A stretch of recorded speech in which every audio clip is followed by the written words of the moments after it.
The relationship between Nawec and Karpower, initially intended for just 2 years, saw multiple extensions due to the crucial role the powership played in supplying electricity. Over the past 7 years, this collaboration cost the Gambian government approximately $200 million.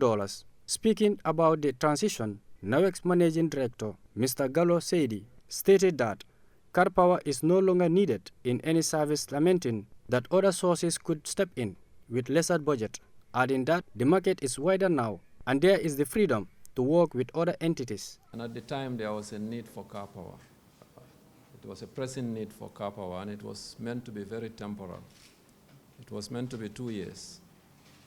So they've been there and they've done a very good job. We have to give the devils its due. They were very reliable and they did a very good job at that during that period. However, the contract continued to be extended because they were needed, because the things that needed to be in place were not ready, and some were not actually in place. So they had to be there, so it means we needed them. A significant factor in this shift is the operationalization of the OMVG power link. This project, funded and constructed by the West African states, which includes the Gambia, Guinea, Guinea-Bissau, and Senegal, provides a new avenue for power supply. Nawec Managing Director Gallo Seidi highlighted the increased grid capacity, explaining that the ship was only distributing power within the Greater Banjul area, saying there is leverage because of the 225 lines from Brikama. One can get power from Brikama to Banjul, which was not there before. We have different salesmen selling the same commodity. So you go and you buy from the cheapest commodity. So that's one of the driving reasons why we decided that we are not extending the contract any further. It doesn't mean that we don't want them in the country. Of course, if Karpower wants to be in the Gambia, they are more than welcome. We just have to agree on a price that is competitive in the market today. While these new potentially cheaper power sources have been secured, consumers have not seen an immediate reduction in their electricity tariffs. A country today, we've moved very far.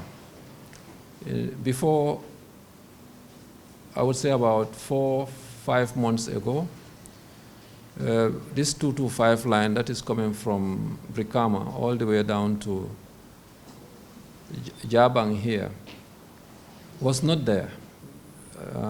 So which means you cannot evacuate power beyond Brikama all the way to the GBA area to Banjul the way you want it, because the systems that you have cannot do that. In a simplified manner, you don't have the capacity to collect and distribute the electricity from Brikama. But now that we have the 225. When questioned about this, the Nawec management acknowledged existing challenges such as overloaded transformers and the occasional infrastructure damage during the rainy season. Mr. Seidi indicated that while tariff reductions are not expected in the immediate future, they remain a possibility in the long term.